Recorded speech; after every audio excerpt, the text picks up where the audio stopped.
අතඤ්ඤෝ කතවේදී පුද්ගල දුර්ලභෝ ලෝකස්මින්.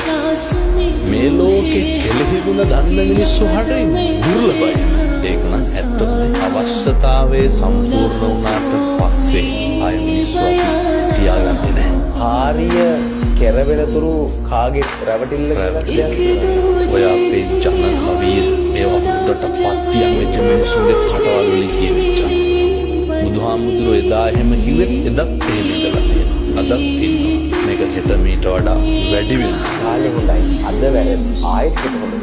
වෙන්න පුළුවන්. කාලේ හොඳයි. අද වැරදි. ආයෙත් හොඳයි. අවශ්‍යතාවයේ අනුව තමයි මිනිස්සයා හොඳ නරක තීරණය කරන්නේ. අපි අපේ හොඳම යාළුවා අතින් වැරද්දක් වුණා ඒක වැරද්දක් විදිහට දකිනවා. සේකනේ මගේ එකා කියලා කියන්නේ. මගේ එකා කියලා ෂේප් හදාගමු කියලා ෂේප් කරලා මම හරියට නම් කියනවා සමහරක් වෙලාවට පැහැදිලිව